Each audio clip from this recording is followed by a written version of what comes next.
Welcome to Fright Fiends, I'm Jess. And I'm Mandy. And today we're doing Grave Encounters, 2011. Oh, I don't know how I feel about this movie.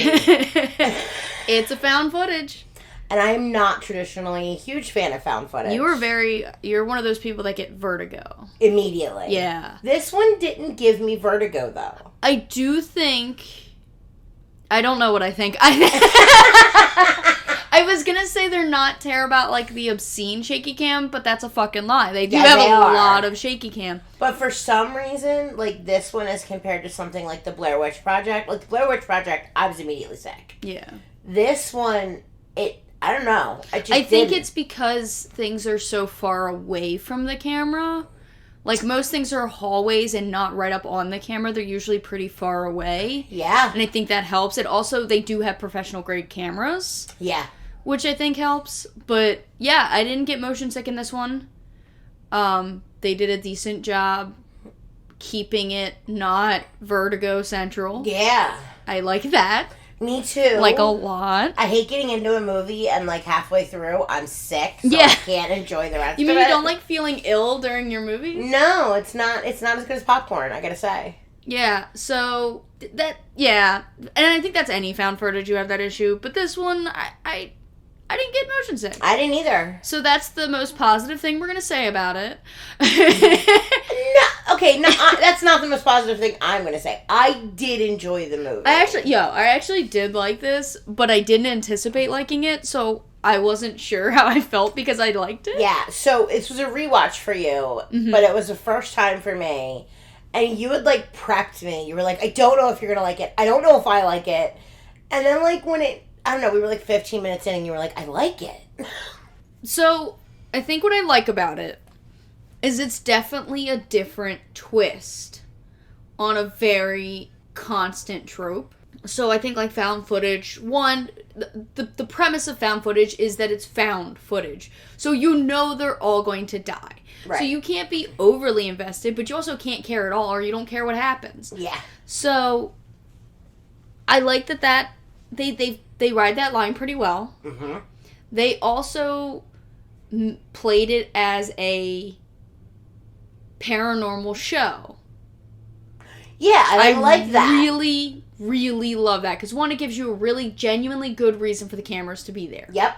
But two, that's by itself is such a trope, isn't it? Like, the amount of TV shows, and when this came out was 2011. So it was, like, the height of, like, everyone had paranormal investigator Psychic shows. Kids, paranormal this, paranormal like, that. It was such a, like, easy way to get money. And it was such a cheap way to get money that everybody jumped on that bandwagon. I've worked at haunts. I know people that have done this themselves. Everybody knows, if you're into, like, really into, like, horror groups of friends, someone's done this or has talked about getting a show doing this. Right. Or even if it's not, like, people who work at haunts, it's, like, people who are into the occult. Like, yeah. That's where my side of it comes in. Yeah, like, anybody that's into paranormal in any capacity. Yeah. A lot of people get a little far into it, and they're like, we're going to make a TV show. And I'm like, no, the fuck you're not, Eric. Sit down and go back to Arby's. I spent, like, quick side note, I don't think I've ever told you this. Oh my god. I'm so excited for this movie. So, I had the flu, and this was, like, I don't know, 2012, 2013. So, literally right after this movie. Right. So, like, I had the flu, and I was in bed for, like, 3 days. I was so sick. And I found this show. I'm not even sure if I can say the name of the show. Don't say the name of the show. But I found this show, and let's just say it has something to do with children with abilities. I went so far down this rabbit hole. I lived in this rabbit hole for 3 days. I am not a person who gets scared by stuff like this. This paranormal does not scare me at all. It irritates the shit out of Jess that, like, the movies don't bother me. I didn't sleep for, like, a whole night. Alright. I was not okay. So when I moved into this house, I was recently single, by myself, all the time, and my comfort stuff outside of horror films were those paranormal shows. Oh my god. Love those paranormal shows. Fucking love them. I think 90% of it's bullshit. I do not care. I'm still enjoying it. I enjoy the stories. Yep. I love watching them. And I remember having a friend come over, and that was just what was on my TV. Like, some people have true crime. I had that. And she was like, are you okay? Wait, can we time out? Because you literally just said some people have true crime, as if that's the norm. Some people have sitcoms on, Jess. Alright, I have a very specific group of people I hang out with. So, yeah, okay, that's a point. That's, alright, I see that. Now that you point it out. Alright, well, so, alright, my dad always had true crime on, which, in hindsight, makes a lot of sense. He's a little crazy. But that was just like my relaxed thing to put on. And I lived home alone. It'd be 11 o'clock at night, and I'm like, doot, gonna fold laundry and watch a show. And this is the kind of shit I put on. I just thought it was entertaining. It was fun. 90% of it was so much bullshit that it wasn't even, like, fakeable. Yeah. But, like, the ones I liked were, like, the ones where somebody is narrating, and it's the person that really went through it, and then they have dramatic actors do the acting. Yes. Part. Love that shit. And I'm like, ooh, this is spooky. I loved that shit. I fucking loved it. So, like, that was my thing. I was really into it. So, I love that this kind of played off of that, because it was such a craze. Like, it was on A&E. It was on the History Channel. It was on the Discovery Channel, which, by the way, guys, your name is very misleading. Right? Y'all need to stop talking about Bigfoot and flat earthers and aliens. Like, what are you doing? Especially, the History Channel lives in alien realm. Yeah. Discovery Channel lives in, like, what if we put a shark and a T-Rex together? Would they fight? Can we have an anaconda swallow somebody? Like, it just, they don't. I was there when it started, and it was all Discovery. It was just National Geographic constantly. It was, like, real shit. Now it's not. Rest in peace, old Discovery Channel. Right? You were, like, secondary Animal Planet. You're buried with old MTV. Yeah. The messed up thing is your old MTV is just music videos. My old MTV is music videos immediately followed up by Next, and, like, Room Raiders, and 16 and Pregnant. I was around when that show started, and everyone's like, it's gonna make 16-year-olds want to get pregnant. And it was just a show of all these girls' lives going to shit. And I'm like, never I don't seen think... it. Oh my god. I think they have, like, a 32 and Pregnant now. Or, like, Where They Are Now shows. Or some weird shit where it's like, they're just adults now who still can't hang. Now they're just grown-ups with teenagers that are like, yeah, my life was a TV show from get-go. It's not good. Oh my god. But, like, yeah, so we have very different even MTV viewpoints. Yeah, like, I remember when MTV debuted. MTV and then VH1. Like, I remember Video when killed the radio star, man. Yeah, like, I remember being just amazed at music videos. I was the era where it was in the mornings or, like, the evenings or, like, there'd be an hour in the middle and, like, that was awesome, and then a fucking TV show would come on. And then, as I got older, the TV shows were cool. They weren't cool. They were so bad. I loved them they were so bad. There was one, Parental Control, where, like, the parents hate your partner. Oh, no. So they each pick a new partner for you to go on a date with. And while you're going on this date with this new person, there's two different people, the parents and their current partner watch on TV. Oh, my God. And just talk shit. And I'm like... I was also in the era of Jerry Springer and, like, Maury, where it was like, why is no one hitting each other? Like, this is so staged. Because, like, some of the shit they would say, like, yeah, she gets her ass from you, and I'm like, punch him. And the dad was like, yeah, well, he's a gentleman. And I'm like, what is this? Room Raiders went on and, like, literally would just go through your bedroom. So you have told me about Room Raiders. Oh, I my have God. searched everywhere. Next. I cannot find it. They Anybody out there knows where I can find Room Raiders? Somebody please tell me. They had Next on, like, Paramount Plus or one of them. You and I watch Next together. It's so bad. It's so just bus full of people. It's bus full of trash. But I want to see Room Raiders. Like, I feel like all of these shows were what kind of inspired reality Jersey Shore. Reality TV. Reality TV, but especially Jersey Shore, because it was the same fucking thing. But yeah, this movie is super scary. Let's get into it. So the director, they're called the Vicious Brothers. There's two guys. I don't even think they're brothers. They do not have the same last names. That doesn't necessarily mean they aren't brothers, but I didn't find any, like, actual connection. So I'm not sure if they're actual brothers or they're like, bro, we're so close, we're brothers. Like, I don't know. Okay. I don't know. So, both of them haven't done much. One of them's Stuart Ortiz. He's only done a few, like, little movies, nothing to write home about. I think this is the biggest one for both of them. But the other vicious brother is Colin Minihan. And the only reason I bring this up is not for any of our listeners. It's for you. Okay. He has directed music videos for Mariana's Trench. Oh, God! And I am a diehard. I love Mariana's Trench. Oh, They're a great band. They're amazing. But he did that, and I was like, well, it's a small world. I've got to bring this up. Yes. I brought it up. But yeah, so they're not huge. This movie itself is free on a shitload of platforms. Uh-huh. It's very easy to access. What year did this come out? 2011. 2011, okay. So, it's very easy to access, and it was a box office hit. So, the reason it was a box office hit, found footage is always notoriously cheap to make. It's very cheap to make because it's found fucking footage. Like, it's allowed to not have that polished look to it. Right. You know, it's allowed to have weird audio shit in the background. It's allowed to have all that.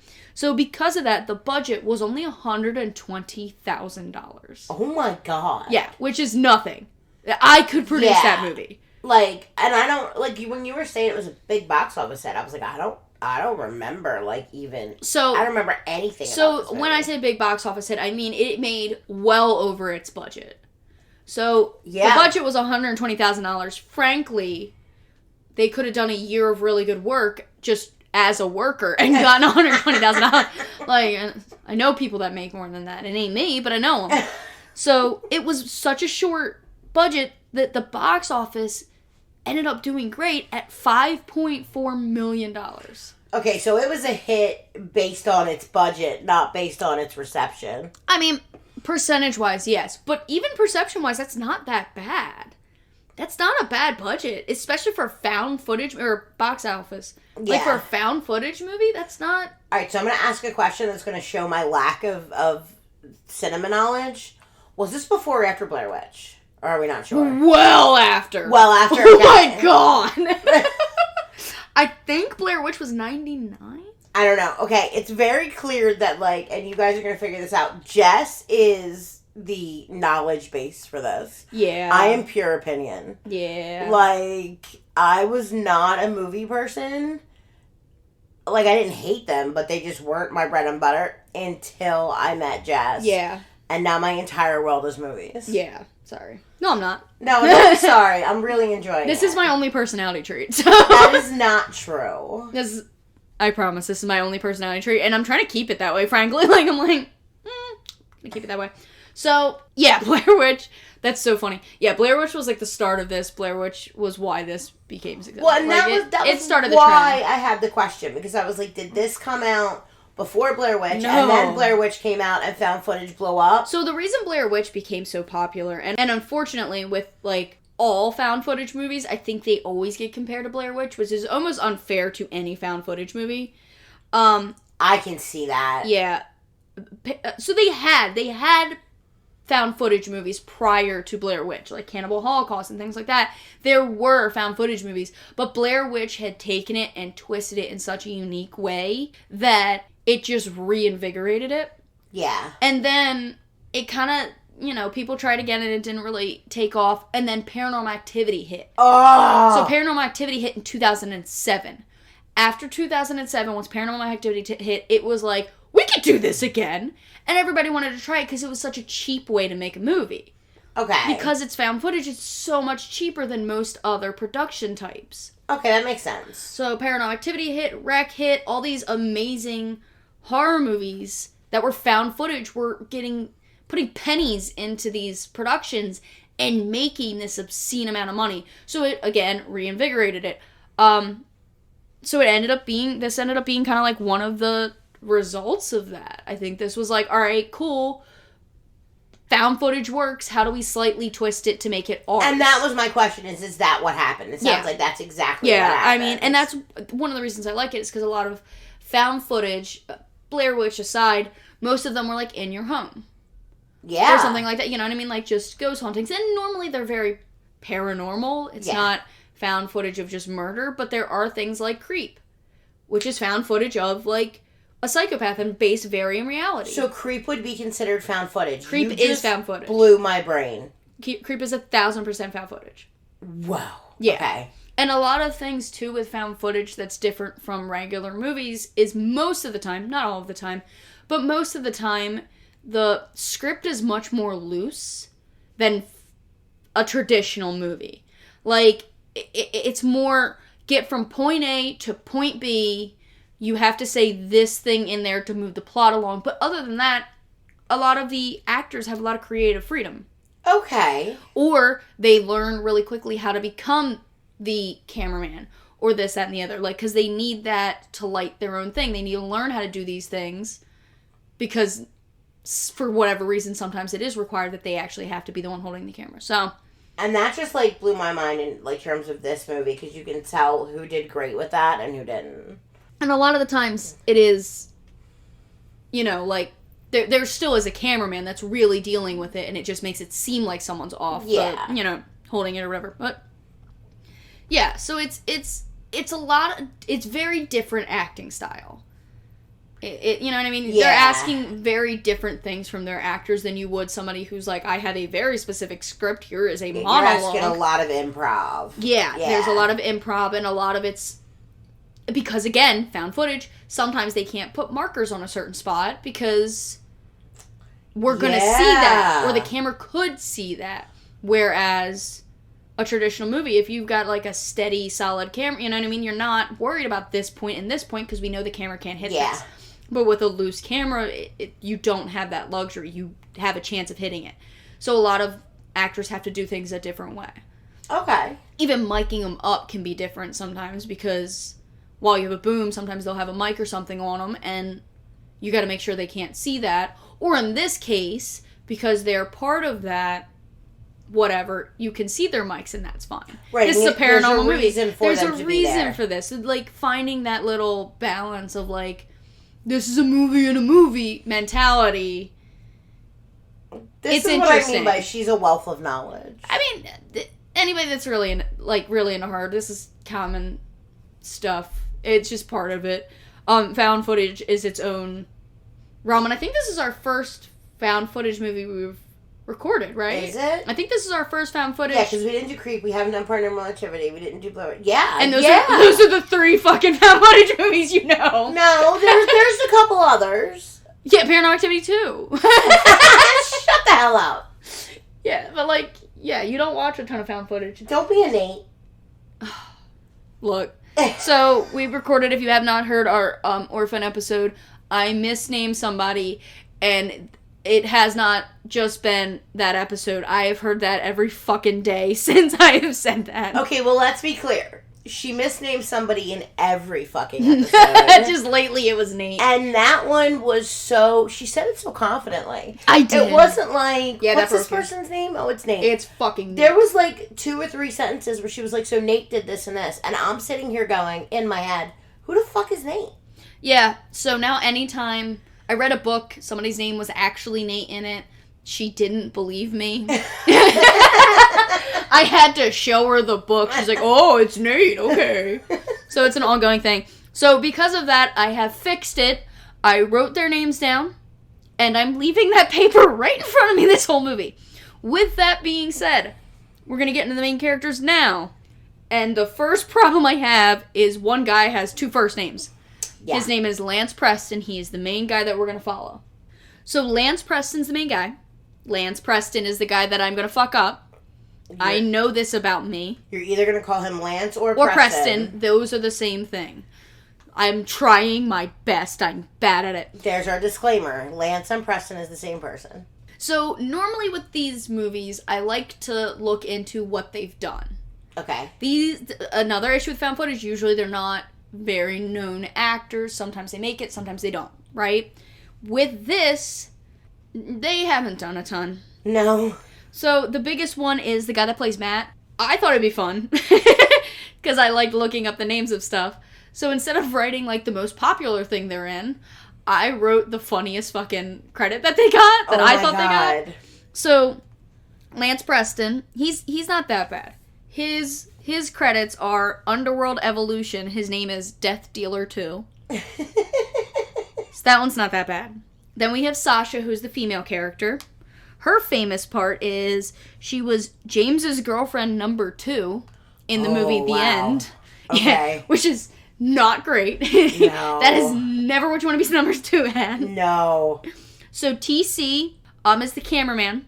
He was in Lost Girl, which is a show we actually like. Love. As Guard. He was also in another show that we have a love-hate relationship. I have a love-hate relationship called Hemlock Grove on Netflix. Mm-hmm. As bartender. So he really made it. Okay. Then we have Matt, which is the tech guy. He's the only one that really had, like, a history. So I don't watch the show Riverdale, but apparently he's in Riverdale as Dodger. I don't know. He's also in 2006 Black Christmas as morgue attendant, because I had to put a good one in there. He's in AVPR, so Alien vs. Predator Requiem, as Scotty. And then in Jennifer's Body, he is Dirk. So he does actually have a history of, like, being in horror movies. He's got some stuff behind him. He has, like, very specific dates, but, like, it's fine. Houston is the last guy of our official group. In my opinion, he's my favorite. He's funny. I like him. He's the psychic. So TC's my favorite. Houston's my second favorite. TC's such a fucking asshole. But I like him, but not that much. Houston, to me, just cracked me up. So, he is in Hitcher 2 as Lieutenant. He is in Joyride 2 as Bartender. So, most of these guys just became mixologists.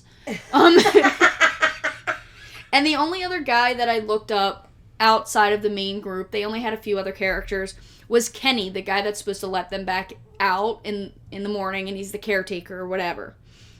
The only reason I wrote him down is because he's in Jigsaw 2013 as, and I quote, actor. Did you look up the producer guy? Nope. Okay. The producer guy didn't mean dick to me. Okay. Honestly, so the first time I watched this, I actually missed the first 5-10 minutes. So I missed the producer. I didn't know the producer existed. Frankly, he doesn't fucking matter. They're just trying to make it seem more like, see, this is real, guys. This is serious. So I was watching it on Shudder, and Shudder has movies constantly streaming. And this was one that was just on. And again, I put on really fucked up shit in the background when I'm just living life. Yeah, because I remember, like, talking to you later that day, before I came home, you were like, I watched this movie, and it's called Grave Encounters, and I think, wasn't it that night we watched it? I think it was probably the next day, but yeah. Like, it was pretty immediately that we watched it. It's fun, so I thought, like, whatever. But yeah, so I didn't know the producer existed the first time I watched it, and, like, rewatching it, I was like, oh, okay, this'll matter more. It doesn't. It does not fucking matter. It matters a total of 0 amount more. Like, it's completely fucking useless. It's just them going, it's more important. I personally liked it. Yeah. I liked the first couple minutes and how they set it up. I mean, there's a big-ass plot hole that they rip open for you, but yeah, I liked the producer part of it. Alright. So, let's get into it.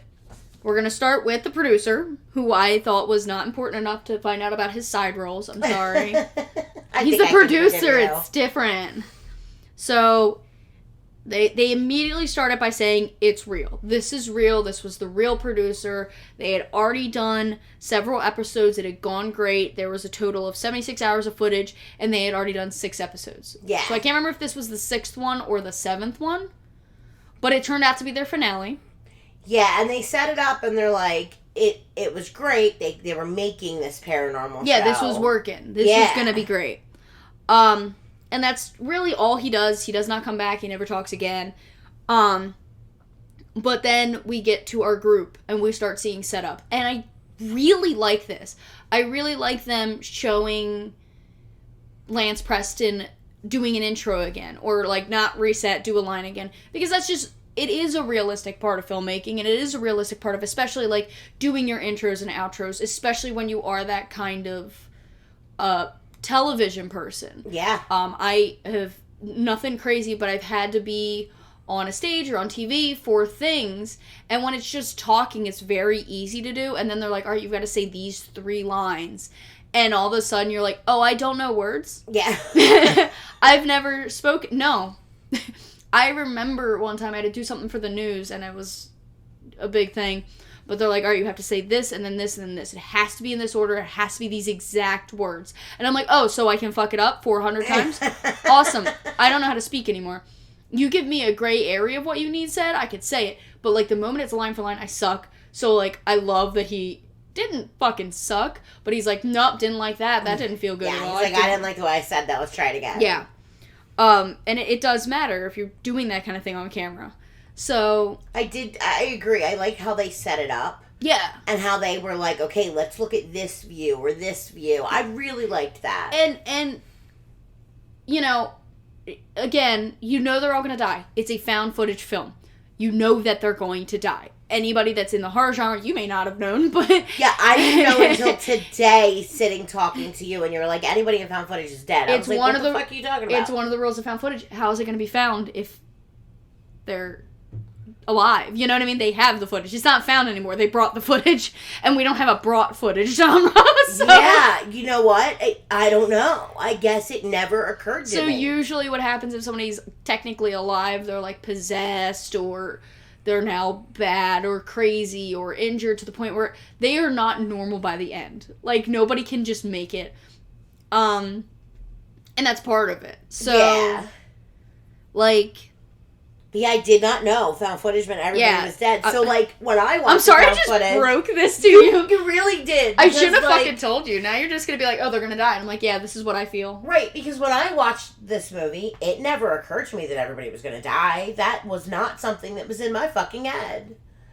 And then I'm like, die or oh, go crazy. Now I know. That's like, and I don't mean they have to die. They don't necessarily have to die, but they have to be in a mental state enough to where they are not them anymore. Okay. Whether it's possession, whether it's they are now crazy, whether it's, well, they hit their head and now they're in a coma, whatever. But it has to be found footage. Yeah. So even if they live, it's not... They're not bringing this to a television Yeah, they're station, not right? bringing this and going, here, this is what I have. Which... Makes sense, huh? It does, but I'm going to talk real quick about one of the things that irritates me about this movie. Is they do not ever talk about how this freaking footage gets sent to this freaking producer. Yeah, so I don't know if the second one covers it. Okay. The second one might cover it. I've watched parts of the second one. It's pretty much the first one regurgitated. It's got a couple new interesting things.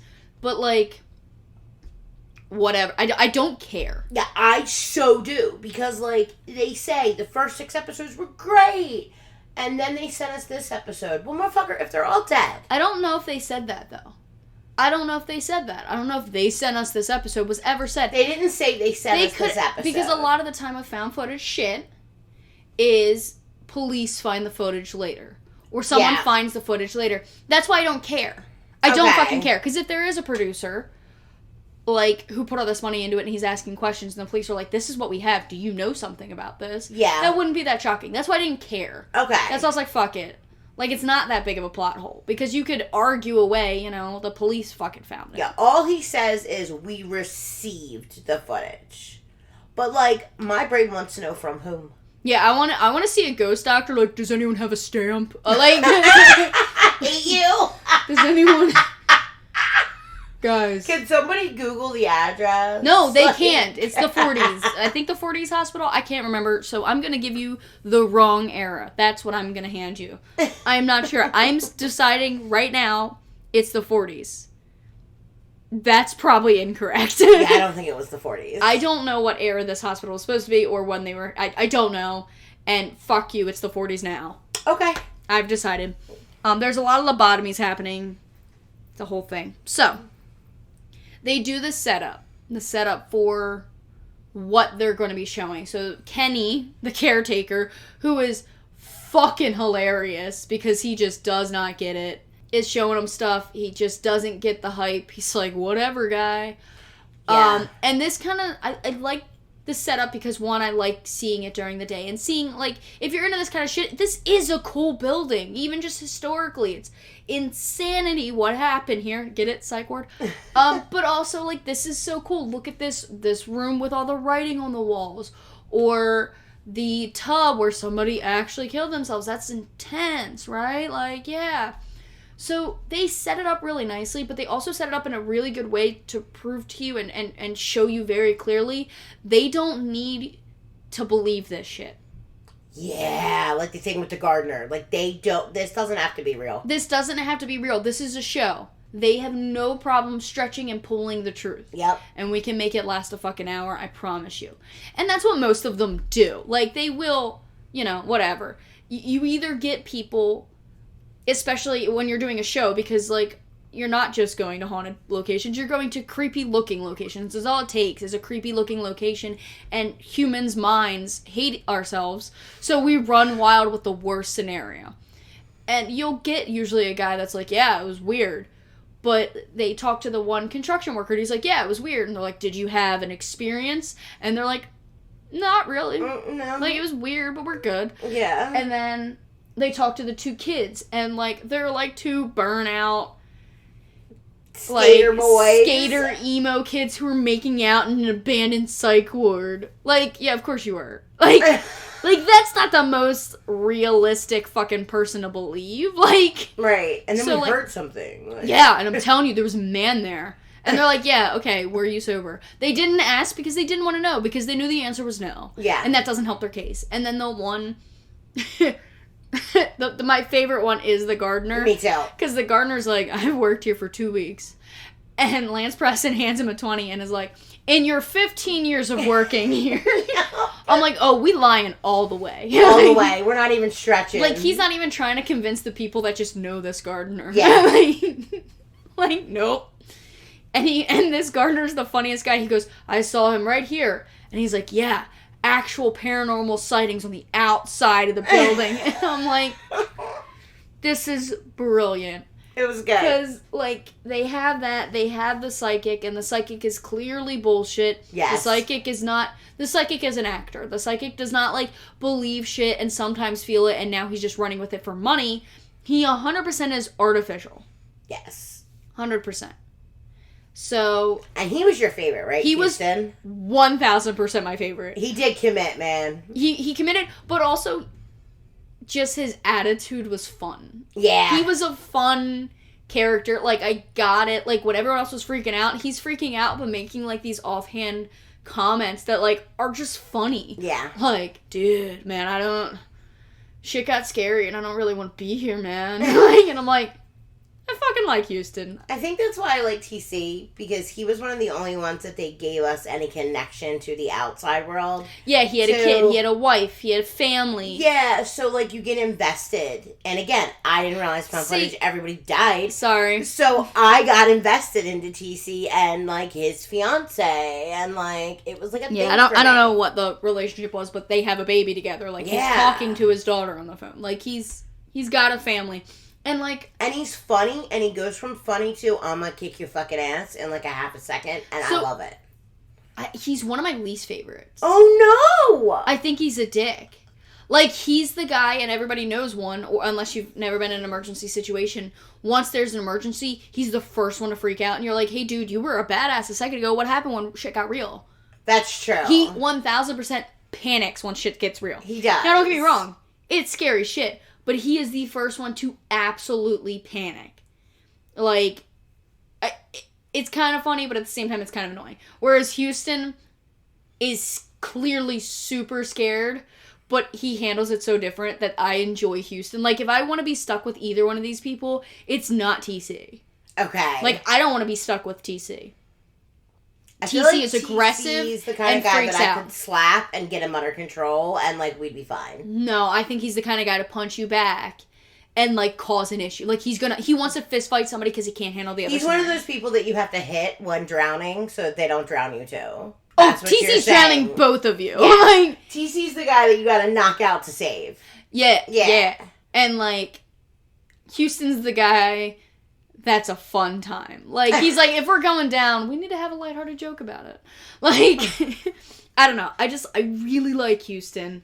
He's hands down my favorite. Lance Preston is such a tool. Oh my god, he's such an asshole. 80% of the movie. Once shit gets real, then he kind of humbles himself. But initially, he's such a canoe. I don't even know that I would word it as he humbles himself. I feel like even when shit gets real, he can't turn off the actor part of him. Like, he's constantly talking to the camera. Like, he's constant. Like, So- he can't turn it off. Okay, I get that. But at the same time, I feel like that's him finding his sanity.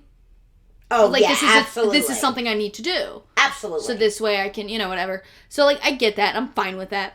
So, we're going to get into it.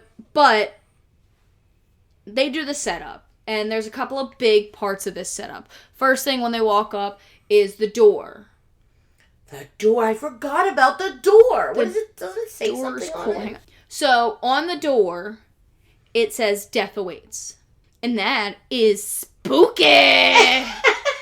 So they're like, get a shot of that. That's cool. Yeah. And they set up in the main lobby right inside the door that says death awaits. Like, it's literally right by the front door. They have their whole setup. They've got, like, the tech stuff set up there. They've got other coolers. Just everything they're actually gonna need. And it's very clear that is where they set up. Like, it is an open space. Like, as that's soon as where they set opened the up. door, they put it right there. It was perfect. It worked out really well. Then we get a couple of, like, really important places that kind of come into play. We have a room with writing all over. Love that. I don't think that actually comes into play much in this movie. In the second one it does, but in this one I think it's just creepy. Which I kind of like. I don't think everything creepy needs to matter. So, like, I think at some point when they're, like, doing the thing, when they're, like, trying to work their way through the building, they're, like, in it. But I don't... you're right. I don't think anything significant really happens in that If it room. does, it's probably just a ghost jump scare. And I'm like, alright, whatever. But, like, it's not, like, a really big factor like the tub is. Or the window. Or the window. Yeah. So the window, the window, the walls, the sweat dripping down my balls, all of these things are crawling. I don't know what just happened to her, guys. So... What the fuck was that? ADHD? A disorder? So... Like, is that a saying from something, or did you just make that up? Yeah, it's a fucking song. To the window, to the wall, so the sweat drip down my balls, all these bitches crawl. Okay, guys, I'm old. I have no idea what the fuck she's talking about. Alright, I'm pausing this. Hold up. Alright, so I just took a break to show her Get Low by Lil Jon. And I don't know what to say. I don't know how she missed it. So instead of saying, I'm sorry, you guys, for what the words that came out of her mouth, I'm going to say, I'm sorry, I was not aware, and I'm sorry for the words that came out of their mouth. For this classic, I am mind blown. So I don't know, and I'm probably gonna cut this because it's very irrelevant. But the movie Proposal with Sandra Bullock. Oh, yep. At one point, remember how she's dancing around the fire with Betty White, yes. And she starts singing "To the window, to the walls." Oh that is my what she's saying. And then she's like, "Till the sweat drips down my balls." Like she still does it like Sandra Bullock. But that's what she's You're doing. right. You're 100% so right. Now, most people my generation hear to the window and immediately need to go to the walls. And go in the opposite direction. Like, that's the... So, okay. So, I'm gonna make that joke again somewhere. Consider me educated. I'm not sorry for what I am. Oh, I'm not sorry for what you are Lil Jon is either, but... Fucking God.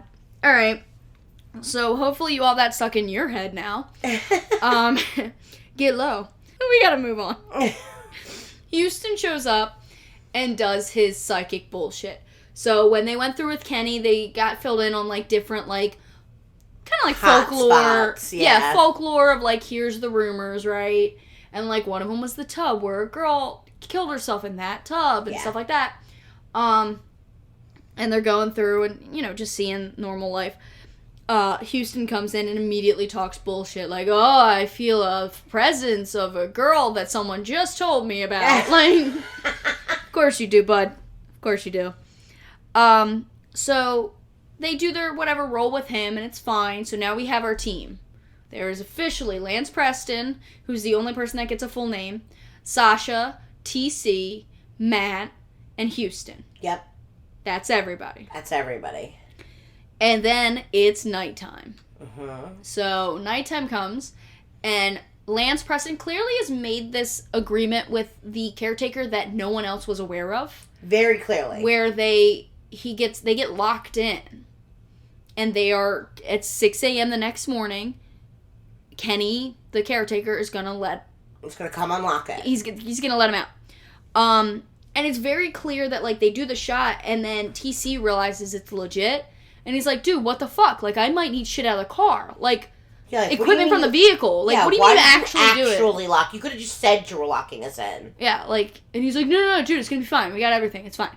So, what they have is all they have now. Uh-huh. And this is at the point where they fucked up. Yeah, this is the point. That door lock, they done fucked up. Yeah, that was the last time they saw the outside. So they're locked in. Matt has set up cameras throughout the I almost said hotel. Building. Permanent psych hotel. Some call it a hospital, but why are we calling them psych hotels? Like, you can't leave, but enjoy your stay. So he's got, B footage everywhere, and they're trying to get some more B-roll footage. What B-roll footage is, if you don't know, is just the bullshit they put in the middle. So, like, if it's a movie where somebody's, like, traveling, it's always that shit of, like, hey, look, cows. Right. That's always, if someone says B-roll footage, the first thing I think of is a field of cows. I don't know why. But I'm like, yeah, cows. That's not all B-roll footage is. I think trees. Okay, that works too. And it doesn't have to be moving. This is what my brain has decided. But, like, for them, it's going to be obviously just creepy images. If you watch these movies or shows, they put just a weird image in there. And a weird hallway, a creepy hallway, yeah. And distort the color a little, and usually someone's speaking over that of like, and then that's when we found something unrelated to this image, because we need shit to fill. We need filler, and you usually don't use all your B-roll footage. Like, you don't just do that. It's literally just filler. It's just, if we needed this, we have images to choose from now. So they being Lance and Preston. Oh, now God, they're two it's people, guys. Starting. Lance Preston this. And Houston. Look, Lance Preston and Houston are trying to, like, egg it on. Houston is like, come all ye faithful. I love you. I don't know what he says. It might as well be it. Oh my God. He says bullshit like, if you're here with us, give us a sign. Yeah. But I'm going to stick with come all ye faithful, because that was fucking funny. And they have a couple of pieces of equipment, so they start showing all the equipment we're using. So we have the cameras, which do have night vision on them, like, available. So if it's lit thermal, up, right? No. No? This one is not thermal. There's no thermal in this one. I think the second one does have thermal in it. I strongly doubt we're ever covering the second one. So, spoiler alert, there's thermal. I know, ruined it for you. But the cameras are only part of it. They also have... the e-readers? Yeah. They don't have e-readers. They don't have, like, EMF readers. They have recorders. They don't have... if they have EMF readers, it never comes into play. Ever. The only part that I, like, slightly remember the EMF reader is in the beginning when they're talking about what they have. That's what I'm saying. Yeah, so I don't think it ever, like, matters. shows up. So EMF readers... The recorder does. So EMF readers, now all of a sudden this is just paranormal 101ing, I'm sorry. But EMF readers, spike when electromagnetic fields are in the area. So they will spike with phones and this and the other. They don't spike as much as some other things will make them spike, but they will, boost because there is electric happening with people stuff, and most paranormal places tell you they don't. But they do. They do. 1,000% do. It's funny, I went on a paranormal tour. I love this kind of shit. I think it's fun. We went to Gettysburg and saw, like, a paranormal thing, and they gave us EMF readers. And they were like, let me stop you right now. Put it against your phone. And everyone did, and it went up. And they're like, yeah, that's a thing. Because electric is real. Like, mundane before magic. Guys. Mundane before magic, that's always what you say. It's something mundane, it's not magic. Just chill. So, like, we were going through and, people had cameras and stuff like that, and it would spike a normal amount, but if they shot up all of a sudden, clearly that's going to be different. This movie utilizes zero of that information. So, now you just have it. But they also have recordings, which is a really common tool. The idea is that you record yourself asking questions, and even if you can't hear it, you may be able to play it back and hear something else, and you can either boost the noise or slow it down or whatever you need to do to hear things. So they're using the recorders, they're trying to do all the things, nothing is happening, and it is pissing them off. Yes. They might as well have been like, bitch, do you want to fight? Like, if you want to fight, come at me, bro. Right? And then Houston's like, all ye faithful. Literally. Because isn't it Lance who's like... He's really trying to push stuff. I really thought this was going to be where we got something real. Yeah. So they openly admit that they have not previously gotten anything real. Yeah. But nothing's happening. And they're kind of disappointed and frustrated, but it's whatever, Clearly they've done this for 5 or 6 episodes before, so they know how to roll with this. They can make it creepy. So they record.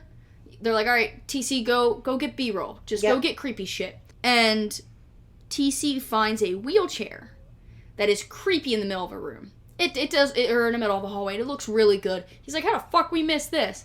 So he sets up the camera to get some B-roll. While he does that, he gets a phone call from his partner. I can't remember if it's his wife or girlfriend or whatever, but the baby's crying and the baby's upset, and he's like, all right, we're doing our shit.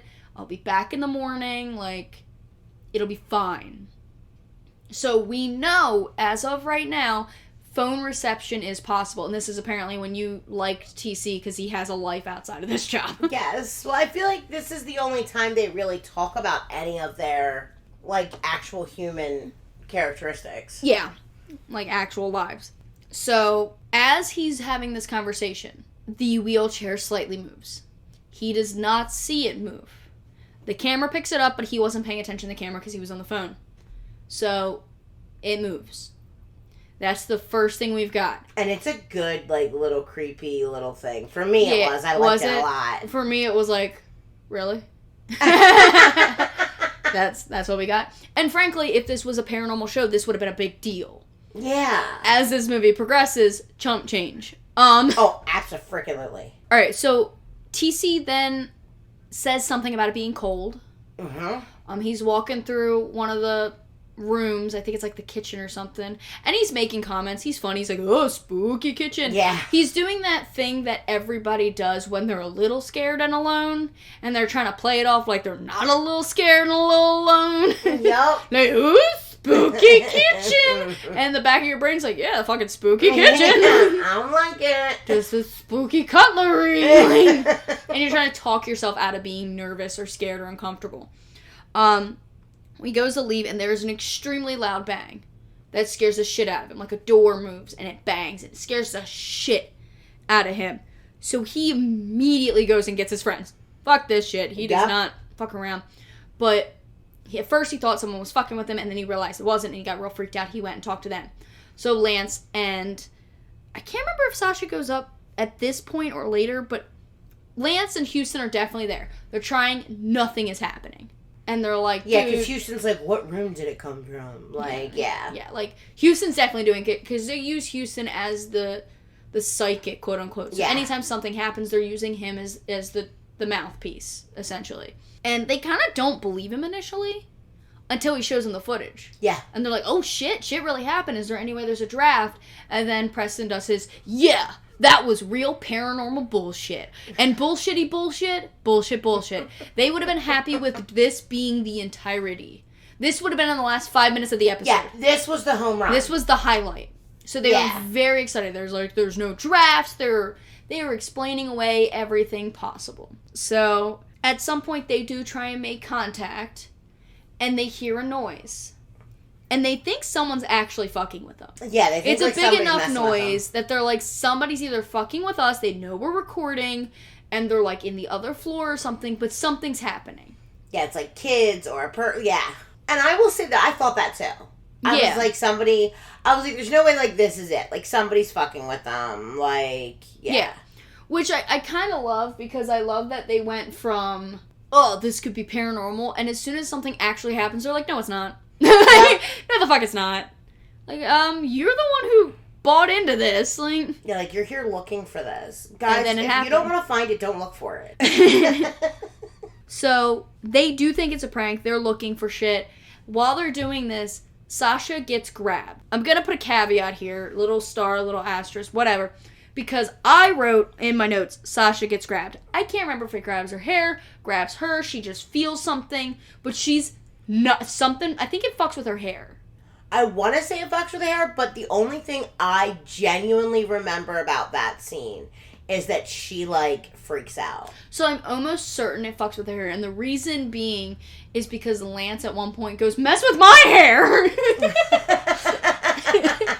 That's right! And I thought it was so stupid. He was like, play with my hair! Like, sir, there's a lot of gel in that. Yeah, right, they ain't moving that. So, Sasha's very scared. Houston's very scared. Houston's like, I'm walking Sasha down, because Sasha's like, I need to go now. Yeah.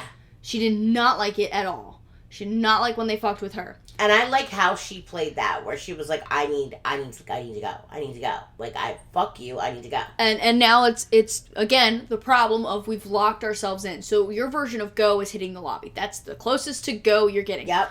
And Houston is like, we're going downstairs. And he agrees to walk her downstairs.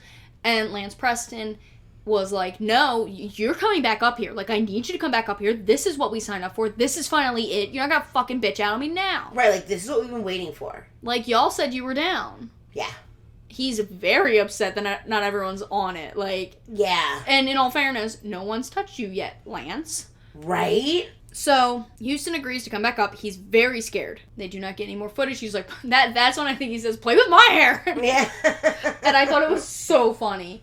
I don't know if they meant for it to be, but it was really funny. And they decide that's it, we're done. So they're like, we're done, we got enough. So, like, to put this in perspective, this was enough for their entire episode, and this is one of the best they had ever had. Yeah, this was the home run, grand slam. Yeah. This was great. This was it. They had done the thing. And they were done now. Yeah, they were done now. They got the B-roll. They can make this last long enough. Yep. They have enough footage. Yep. So they decide, they start getting lost at one point. They're like, hold on, isn't it this way? Is it this way? Is it this way? And they start getting lost. They eventually find their way back. But this is the start of like, haha, we're gonna fuck with you. Yeah. They tell Matt, go get the static cams. We're fucking done. Yep. Which anybody with common sense or an IQ or can spell IQ would be like, buddy system, bitch. Yeah, what? Like, hello. By the Fuck way, Matt hasn't seen anything. I don't know that we have brought this up. I think we just assumed, at least I did, there's no electricity in this fucking building. Yeah, there's no, there's no lights. There is lights where they have them. Where they have brought in like a generator and yes. lights and stuff like that. But you're not hitting a light switch and the room's filling with light. It's dark. They're utilizing the flashlights as well as the cameras as lighting. So, which like explains why it's so easy to get lost and stuff like that. Yeah, and the building is very confusing, and they say that it's big and very overwhelmingly confusing. Yeah. So they're like, "Fuck it, we're getting packed," and they're like, "Matt, go away, go get the static cams." Fuck Matt, right? And he had set up static cams in any of the weird rooms. And one of the rooms was this empty room with all these windows. Mm-hmm. And the reason this window was important, according to Kenny the caretaker, his name is Caretaker Kenny, alright? It is what it is. What are you laughing at me for? I know. Yeah, you're laughing. Caretaker Kenny was funny. Caretaker Kenny. Poor fuck. And he was dumb as a doornail. Oh, like, for real, though. He was, 2 brain cells are fighting for last place, let me tell you. Caretaker Kenny told them that this window opens all the time. They don't know why, but it's open.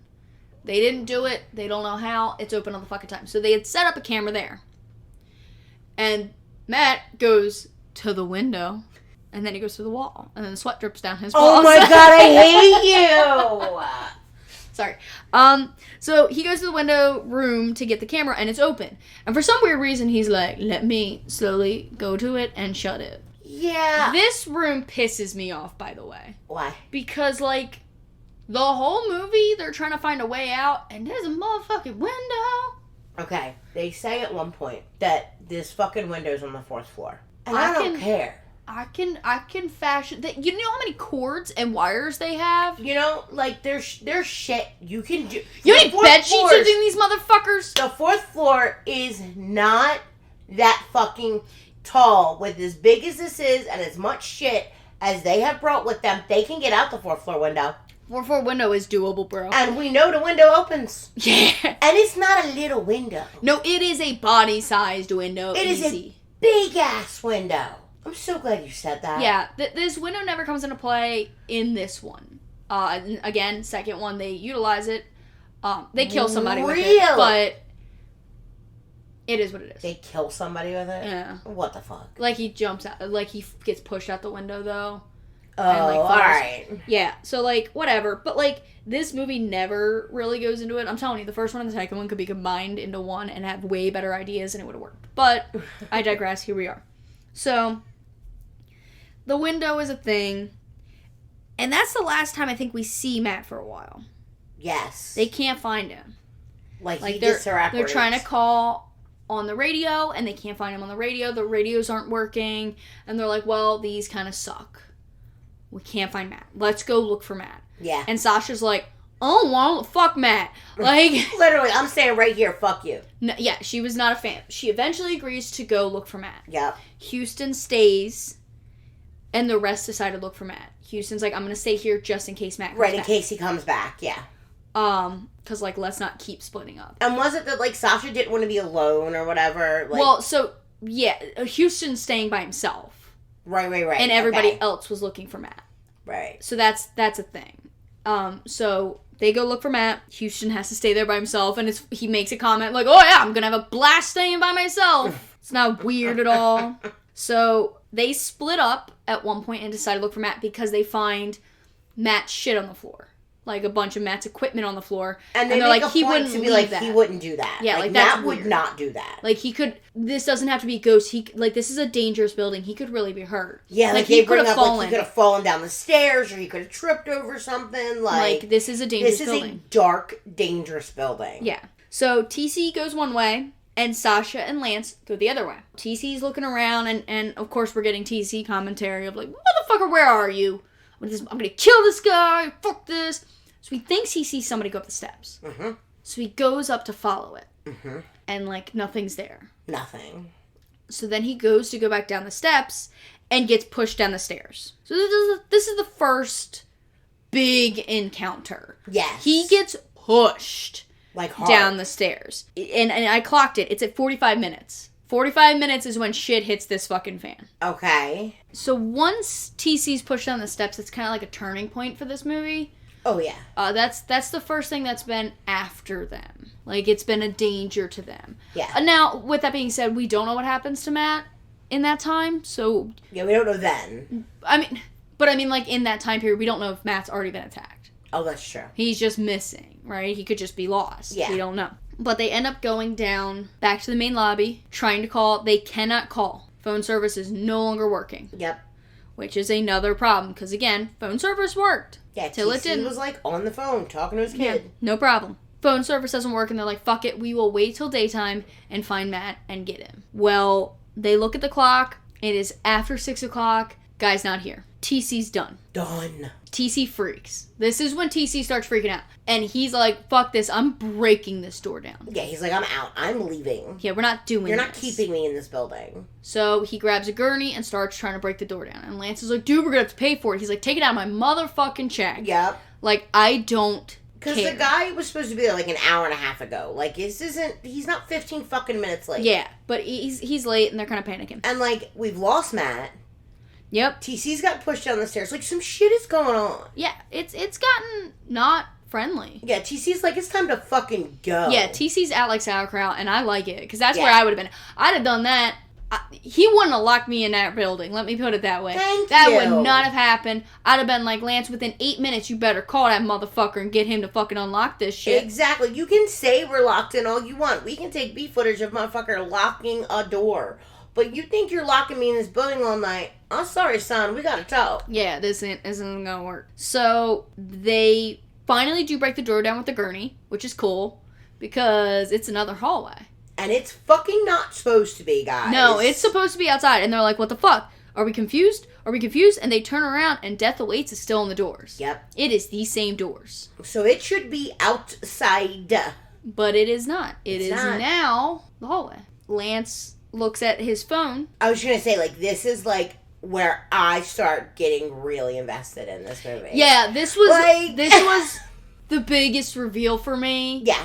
This was the coolest thing, because I didn't see that coming. Well, Matt was the biggest reveal for me. But this was, like, when I started to be like, oh, there's more to this than just, like, it's a paranormal thing gone wrong. Like, this is a delicious... we know, we are aware as the audience that on the other side, we watch them set up. On the other side of that door is the real world. Like, we know this. So when he busts through that door, you're like, and outside, holy fuck, that's a hallway. Yeah, like, this is one of those things where this is what you would do. Yes. And it didn't go right. And it's truly, all right, what the fuck do we do now? Because you don't expect that. Like, no, buildings don't change, you don't expect that. Yeah. So that was the first time I saw it, I was like, oh, that's cool. Yeah. I mean, not for them. And Lance Preston says, it's 8:30 a.m. Mm-hmm. And they're like, fucking okay. And he goes, well, sunrise was supposed to be 7:45. Yeah. So it's still dark out. Everything's still dark. So they're really starting to realize something's not okay here. And the other thing is, on the screen, remember, this is found footage, so, like, there's all these things written on it. And, like, the timing is on there. Like, how long they've been recording is on there. So that you start to get a clue that, like, times, I don't want to say weird, but that, like, they really have been in there that long. Because my first thought was, maybe something's messing with their brains and it's only been, like, 2 hours. But they think it's been all night. Well, and they use that excuse of, like, maybe there's an electrical problem with our phones that is making our phones change times. Yeah. But, like, and eventually, in the bottom corner, one of the details that they throw in there is that the times don't make sense anymore. They're just, like, they're just rolling through. Yes. So, they decide to go to sleep, because at this point, they've been up for probably 24 hours. I think and they like, say that, like, they've been up for close to, like, 32 hours. I don't know. But they do say, we're going to try and sleep. Mm-hmm. Lance says, we're going to try and sleep. Because remember, he's trying to talk to the fucking camera the whole time. So it shows, they have a camera kind of set up showing where they are in the lobby. And they're all asleep. And they have a light. And the light just tips, falls, breaks. Nothing crazy. It doesn't look like anything pushed it. It literally looks like it falls over. Yeah. Nothing wild. Which I like it because it is more subtle. Yeah. But the light does break. Wakes everybody up, obviously, because they're scared. Yeah. They're yelling at each other. It's a whole thing. And then they go to look at their food in the cooler. And this is the other really cool thing. But gross. Real gross, but the food's rotten. All of it's rotten. Like, rotten. Like, weeks old rotten. Yeah. And, like, they're like, we don't know how long we've been asleep. We think it's been, like, 8 hours. But, like, the food, all of it's rotten. Everything's rotten. They said they have enough water. They should be okay. But we got to figure out how to get out of here now. Yeah, because this food is not edible. Like, none of it is edible. No. So they're like, all right, let's go to the roof. I saw signs for the roof. TC's like, I saw signs for the roof. Yep. So they all decide to pack everything up. Let's go to the roof. Packing everything up. They go head up to where the roof's supposed to be. They see signs for, like, exit, roof, it's this way. Yep. And then they get to a literal just dead end. Steps that go to a concrete wall. Yep, steps that go right to a brick wall. And, like, right before those stairs were signs that said roof access. Yeah. Fucked me up. Yeah, fuck TC up, too. Oh, yeah. TC is now panicking and pissed. Yeah, he's going to dismantle this building brick by brick if he has to. Like, he's done. He's done. So, they realize there's no way out. And they're really starting to panic. And then they hear screaming. And they're like, holy shit, Matt. Yep. So they go running looking for Matt. I don't think they ever find Matt at that point. What's-her-face gets cut on her back. I can't remember how this happens, because honestly, it doesn't matter. But Sasha gets cuts on her back. And they're like, bad. Falls to the floor. I don't think that's accurate. No? I think they were, like, laying down at one point, like they were resting again. Oh my god, you're right. You're so right. Yeah, I think they were, like, resting. Like, they didn't find whoever was screaming, but they were resting. And they wake up, and Sasha's got a cut on her back. Cut, like a big time. Like, because that's what I'm remembering, is she's, like, kneeling and they're looking at her back. Yeah, and she's like, I don't want to talk, like, stop. Like, I don't want to look at it. I don't want to talk about it. She's not okay. They really fuck with Sasha. Well, while they're dealing with this, they hear Matt over the walkie. Mm-hmm. And they're like, well, fuck, that means he's got to be within, this amount of space. Yeah, that's right, because I think it's TC that's like, how far do these walkies go? And they realize that he must be really close. Yeah, relatively close, because they're just not great walkies, whatever. While they're looking for Matt, they finally see their first full ghost in the corner, and it's, like, the first real scare. It turns, and it's got this fucked up face, and it's scary. It's so good. And they're screaming, and they're running, and it is a good little scare. It's so good. And I didn't see it coming. Oh, did it actually get you? Oh, it got me. It got me. Because I guess I decided that this movie was going to be more like, you weren't actually going to see the ghosts.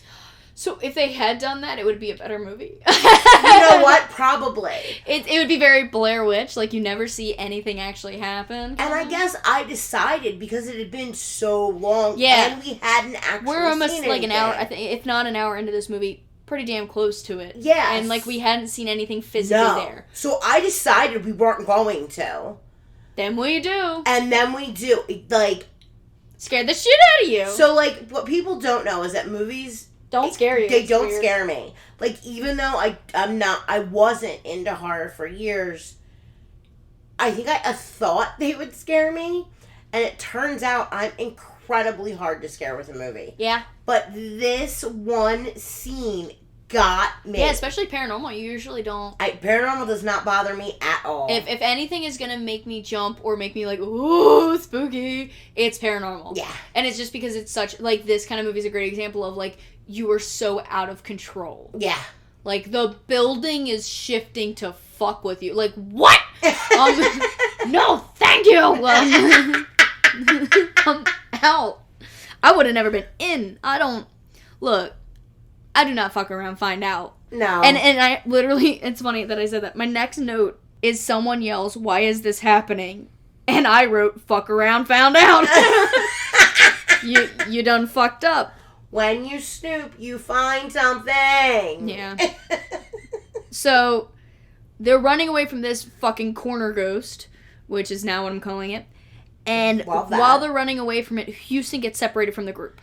Yes. And he has no lights, he has nothing. So, because Houston gets separated, he's kind of like, not crawling because he is standing, but like kind of feeling his way through. Yeah. And looking for people. And he can't see anything. And the only reason we know this is because there is another corner cam that Matt had set up. Yep. And apparently a very convenient location. So we see Houston get lifted straight up in the air, and he's choking. So they're no longer fucking around, by the way. Lifted up straight in the air, he's choking, he's kind of like, fighting, being choked to death. And then there's like a bolt of electricity, and he goes flying. Yeah. And that is the last we see of Houston. Yep. Houston, we have a problem. That was fucking stupid. Thanks. Houston had a problem. He ain't got shit now. Right, he ain't got shit now. Houston has no more problems. Houston's out of problems. Fuck. Why didn't I think of that joke? That's a dumbass joke. You didn't think of that? I probably did when I was watching it, but then, like, I didn't write it down, and I don't know. But you wrote down fucked around, found out. Look, I have priorities when I'm watching a movie. Like, I'm like, you deserve this. Like, I don't... She really is. It's great. I'm like, well... Yes, you know who didn't do this? Kenny the caretaker. He didn't opt into staying, did he, motherfucker? He was like, no, thank you, bye-bye. And that was it. So, they hide, the three of them left, TC, Lance, and Sasha, hide in a closet. And they're like, all right, we are going to sleep in shifts. We ain't fucking around. I don't know where they are. Because they don't know that this has happened to Houston, but they know that they can't find Houston or Matt. Yeah, now we're running out of people. Yeah. So they are scared, and they had just ran away from the corner scary guy. Yeah. So, they wake up, and they have hospital bands on their wrists, which is Another one of the coolest parts of this movie. It's scary. Very cool. Very scary. Because now my brain is, like, my brain's fucked up, guys. Like, now I'm like, are they really mental patients? Like, is this somebody's hallucination? That'd have been another really cool twist of, like, they actually were the whole time. Because, like, that's where my brain was like. My brain was like, wait. Like they're Shutter Islanding this? Yes! Like, they're letting them feel this out or whatever? No. Nope. They're gonna need help after this, but nope.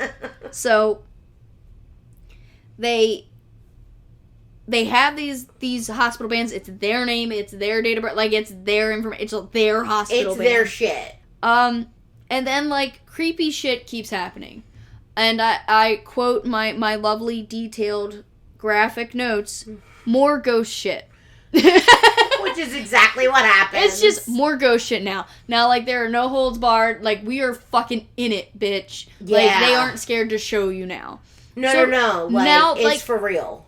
Now, this is kind of where the movie lulls. Yeah. To me. More things are happening, but it's so much more boring because 90% of it is just, oh my god, let's run. Yeah, we're rinse and repeating now. Yeah, like, I felt like I was watching, like, a Scooby-Doo crew. Oh my god. Like, going through the doors, because that's pretty much what they're doing. Yep. But, like, first-person shooter Scooby-Doo. Like, what the fuck? Well, it drags here. So they're trying to run away from this and run away from that. Well, they find Matt. Mm-hmm. Matt is in a fucking hospital gown. Mm-hmm. And is batshit, bro. Like, he's in a hospital gown. I think he's in, like, a hospital room. Like, he's, like, all of a sudden, like, there's a room with a bed and shit.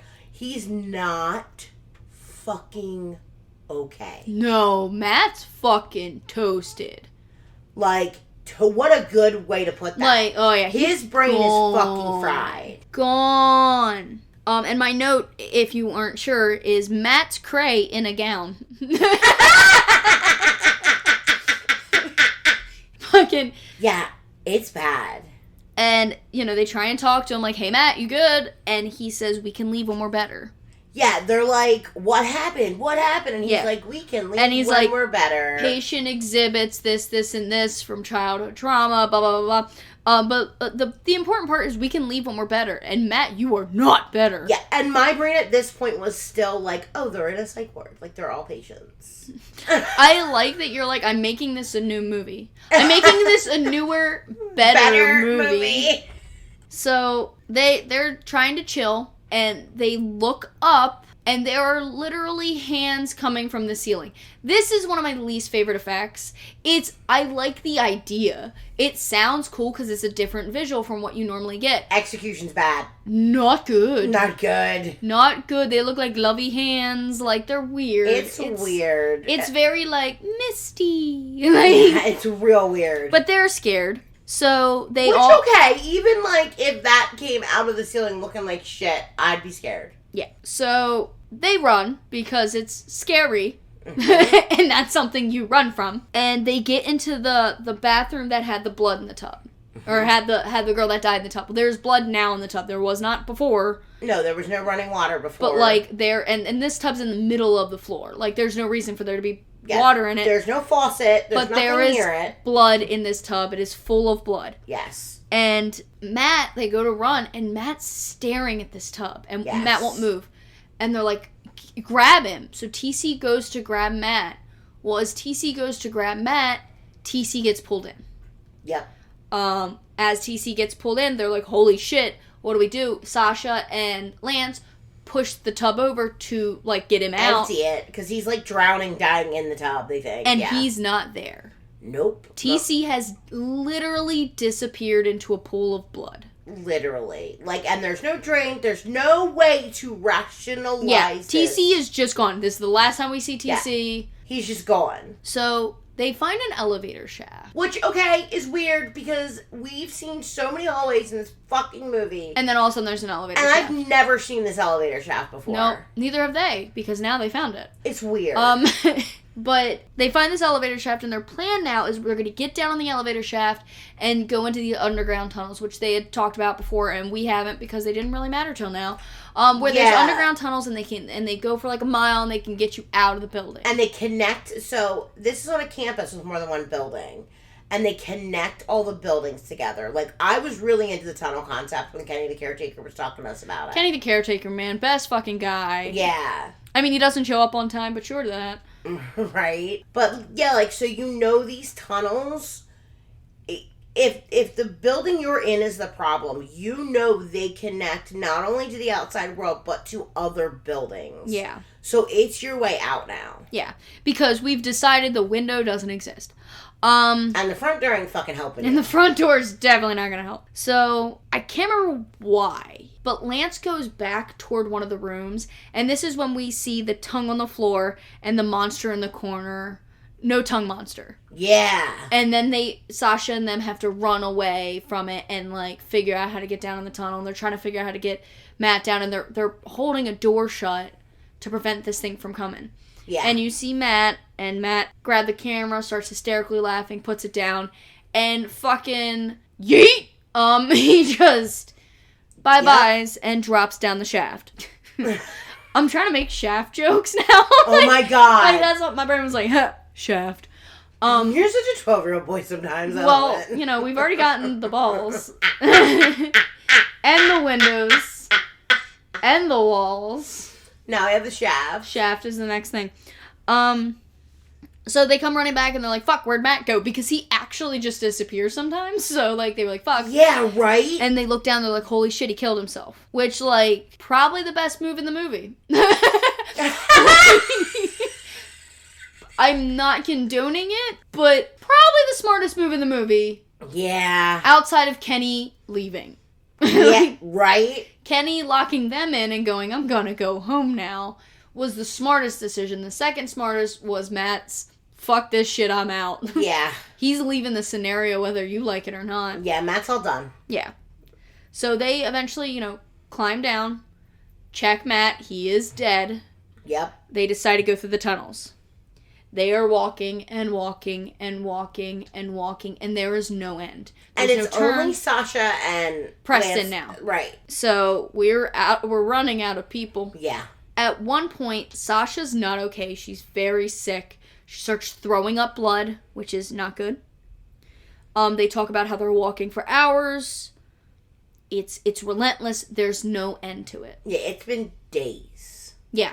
As far as they're aware, yeah. Yeah. So at one point they're laying there, they're sleeping, leaned against each other, and some mist takes Sasha. A mist shows up, leaves, and Sasha's disappeared. It's very weird. This is the last time we see Sasha. It's wild because they escalate stuff so much with the other ones, and then with her it's just like, but creepy mist. Yeah, so like okay, but TC disappears in the tub. In water. Houston gets straight up fucked. Yeah, well, we don't really know, what takes Houston other than electricity. Like, we don't ever see him. He gets choked into an electrocution. I promise you that did it. Yeah.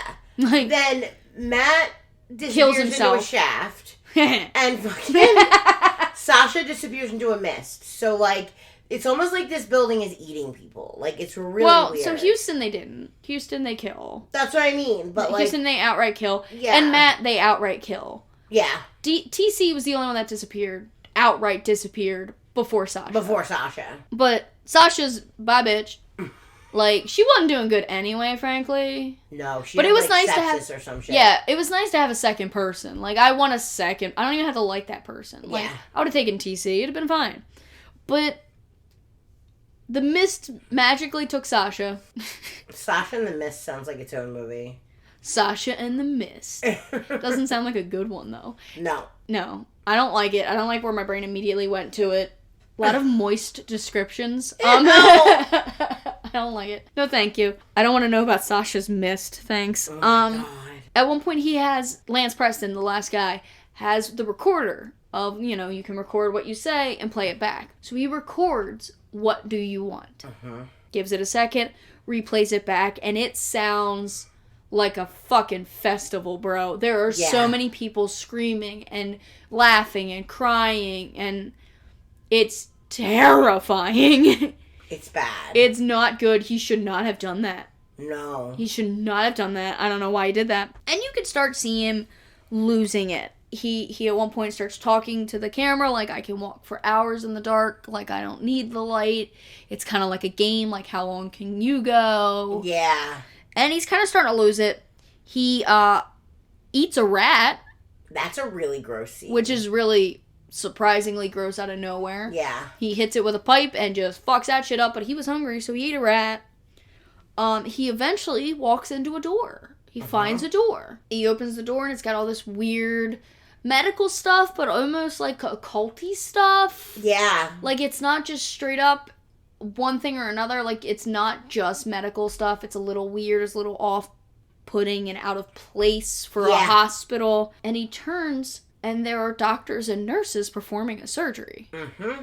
And they all look at him. Mm-hmm. And that's not good. And it's clearly like with the instruments that you're using, this is not a now time period surgery. Oh yeah, they don't look like, even their clothing looks like old school. Yeah, like they're performing like an old school lobotomy or some shit. Yeah, like it doesn't show what they're doing, but like you get the gist. And then they look at him, and it's super scurry. And the next shot is Lance Preston bleeding from his eye. Yep. But he says, I'm all better now. Like, I can leave now. They fixed me. Mm-hmm. And that's the movie. Yeah. That's it. And that's it. It's done. That's the last shot you get. And they're like, yep, all of them are considered missing. Yeah. Which is rude. But yeah, that's Grave Encounters. It's a lot of stuff and nothing all at the exact same time. Yes, I would agree. It's not a bad movie. It's not a great movie. It's very meh. It's very meh. Very meh. If, like, somebody's into, like, paranormal stuff, found footage stuff, and jump scares, you might like it. Yeah. It's fine. It's the kind of movie you can turn on in the middle. That's how I feel you're about not missing anything. There's no big plot points in this movie. Like, you can't get out because you can't remember the fucking window. Mm-hmm. And doors don't like you. And that's it. Yeah, eventually you're gonna die. I think the smartest person in this movie is, ironically, Kenny the caretaker. Yeah, because he's not doing it. Yeah, he just left. That's how you know he won. Yep.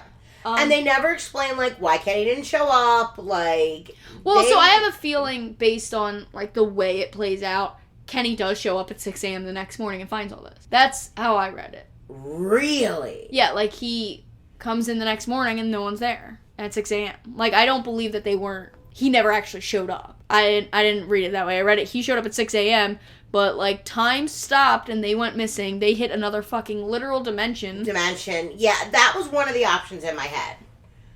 But it's never explained. Yeah, but they never talk about it. You never see Kenny show up at the door. Yeah, pick your poison. Yeah.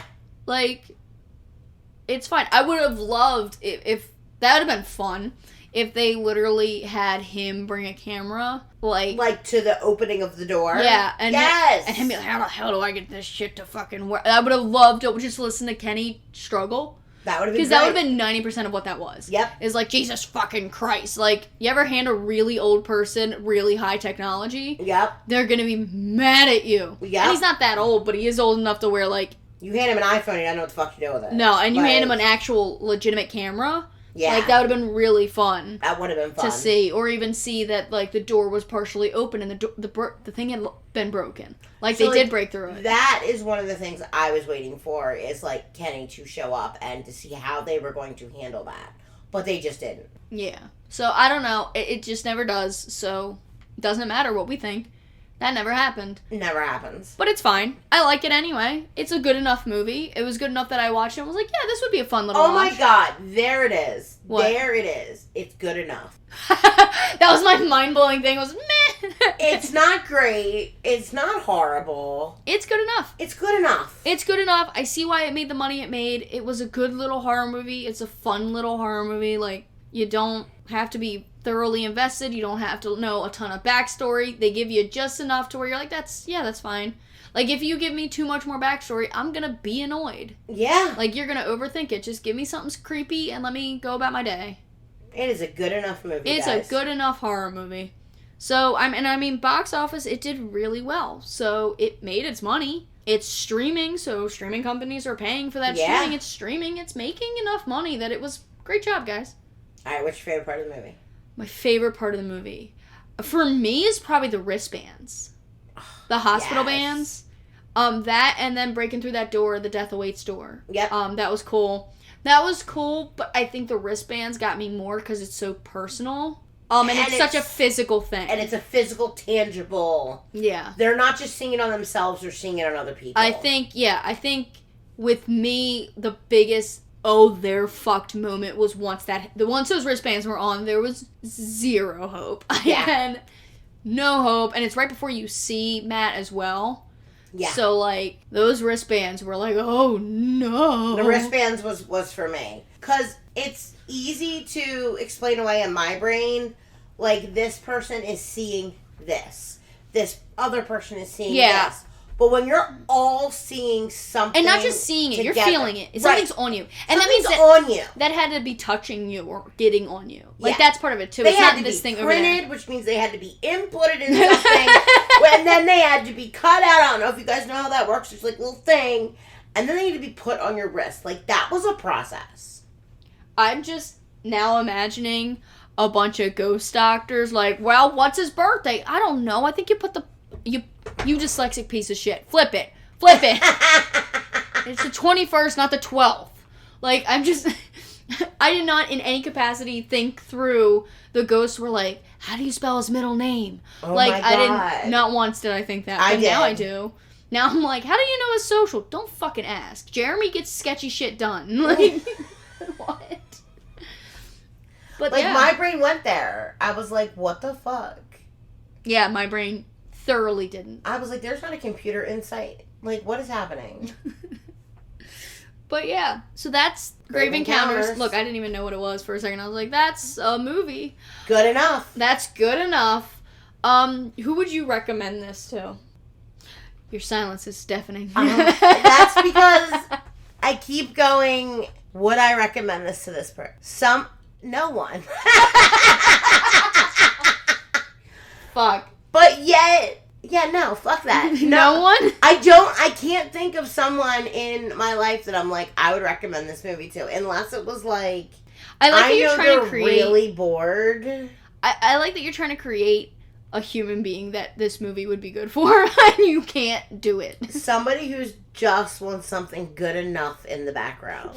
What do you want? Good enough. Got you. Or somebody who's like really into found footage. Yeah, I have a lot of people I could recommend this to. Like, this is a good enough movie. Like, I really want to give it better compliments, but, like, that's the best one it can get. Truly. It's good enough. It's good enough. Great job, guys. You did good enough. But, yeah, I don't dislike it. I don't dislike it either, which is why I'm, fucked up. I'm like I want to have an answer. Like, I'm one of those people that I'll never watch all the horror movies in the world that I want to watch. There's not enough time in my lifetime. If I did nothing else and just watched horror movies, there's still not enough time. It's just not there. Yeah. But this movie is good enough. It's a good enough time. It's fine. If you are turning your brain off and going, let me just see a paranormal found footage, and you know what that entails, you know that means no one lives and a bunch of weird, creepy shit happens, yeah, sure. It's got a cool location. It's got cool visuals. Some of the CGI is a little cheesy. Yeah. But other than that, it's not bad. It's not a horrible movie. I don't want to be like, it's a horrible movie. I recommend it to no one. Pinpoint why it's not great. Or why it's just fine. It's fine. It's good enough. It's good enough. Grave Encounters is good enough, Grave guys. Encounters, it's early 2010s. Good enough. Yeah. Found footage. So, like, in all fairness, they're doing their best. It's found footage. You can only do so much. You're either going to be incredible or good enough. There isn't anything standout about it. Nope. But there also isn't anything where, like, it's so bad that I'm like, don't watch this movie. Yeah. No, it's fine. Like, the characters have almost no relationship with one another. You know what movie it reminds me of? Tell me. And I think you've seen it, The Gallows. Yes, I've seen it. That movie, it's the same, meh, it's good enough. I saw that movie. Liked The Gallows. I saw that movie in the theaters, and it was creepy in the theaters, you know? And then I saw it at home and was like, it's good enough. It's got enough of a little, like, you know, thing that it's good enough. This falls in the same line of that. Again, found footage of Good enough. So that is our, I can't think of the word, opinion of Grave Encounters. Yeah. It's good enough. Yeah, like, I normally don't rate things, but this is a perfect 5 out of 10. Fucking A, yes. Like, you know what I mean? Like, there's just, it's not bad. So I don't want to ever say it's bad. No, it's not bad. Not good. But it's not good. And if you gave me a scale of 1 to 5, I'd be really upset because I don't want to give it a 2. I'd have to give it a 2.5. Well, you give it a 3. Yeah, you'd give it a perfect 3, but then you'd still be annoyed. Like, that sounds bad, but it's not that bad, but it's not good enough for a 4. Yeah. So it's weird. Like, I lean toward it's good, then it's bad.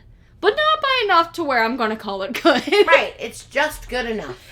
It is a perfect alright movie. Yeah. So, that's Grave Encounters. I enjoyed it. It's not a movie that I'm like, every year I need to watch it at all. No. You're good, I'm done. But I'm glad I watched it. Yeah, I'm glad I watched it. I'm glad it took away, it didn't have like a lot of tropes that paranormal movies have. It didn't have like a Ouija board. It didn't have, stuff like that. And there's almost nothing really triggering in it, for me. I mean, there's a lot of suicide talking. There's a lot of suicide talking in it. But, and there's somebody actually suicide. kills himself, so. There's an act, and like, I guess being trapped, like, but it... Yeah, it's that I will give it that. It is a claustrophobic feeling. It is a very claustrophobic, so I guess it is, but it's and not... And, like, so, like, that kind of stuff bothers you in a good way, and, like, that's what gets your horror junkie going. But, yeah, no, it's fine. Yeah. Great job, Grave Encounters, being... good enough. So that was our good enough movie. I would do, like, a group. Like, if, like, people are like, spooky night, and they want, like, a spooky movie... I think there's so many other movies I would do other than this This one. is not... Yeah, so if you're trying to find a movie that no one has seen, there's a great chance no one's watched this movie. That's a good point. This is a great chance. And, like, if you're just doing it for, like, spooky value, and it's not like, I'm trying to show you a good movie. Not anything, like, epic. Something we can talk during and, like, eat and snack. Yeah. And not really miss anything incredibly important. Yeah, and we have the one friend that's, like, overly scared and, like, overreacting. Like, no. That girl? Yeah, that girl. You are not missing plot because that girl's talking. Yeah. Yep, like, you are correct. You know what I mean? Like, I love that girl. That girl's my favorite in a group because she makes everyone else a little more uncomfortable. Because, like, if you're not scared by yourself, like, you're fine. Yeah. And then that girl's reacting so heavily, you're like, fuck, we should all be scared. My instinct is telling me this bitch is scared. We should be scared. Yep. Yeah. She's looking at the screen going, no, fuck I don't you, out. Yeah, I don't like it. I don't like it. Like, that's the lady to invite to every one of your... Like, movie you need to have get-togethers. one person that's unreasonably scared. Yeah. It works. It's good. It's fun. But, like, this is a good movie. Because it builds tension well. It's tense. Yeah. Because, like, you don't know what's going to happen next. Any corner can be creepy. And I think just the location is creepy enough by itself. The location's creepy. Creates a tension. Yeah. So I think it's safe to say there's tension. It's just, to me, not outright scary. No. It's good enough. It's good enough. And you got the one jump scare out of it, which is good enough. I did! Which is good enough! Which is good enough. That was good enough. So, if you like what you heard, if you want to get involved, if you want to get back into our little community, we are available on Spotify, on Google, whatever, podcasts, pretty much anywhere you get your podcasts. We also have an Instagram. Mm-hmm. I love my Instagram. I have fun with my Instagram. She has so much fun with his Instagram, guys. Yeah, I do a lot of, like, fun facts. I do, like, a lot of votes. I want people's opinions. I just think it's fun. So if you want to follow us on anything, we are Fright Fiends Podcast. If you want to email us for whatever reason, we are available at frightfiendpodcast@gmail.com. It would make our absolute day if, like, you reached out. Yeah, do it. We want people to reach out and have opinions. Rate, like, subscribe, whatever the thing it is that works. All the things. It helps our little podcast a lot. So we do appreciate it. It just helps us kind of get out there a little bit more. So until next time, I'm Jess. And I'm Mandy. And this has been Fright Fiends. It's good enough. It's good enough. I can't.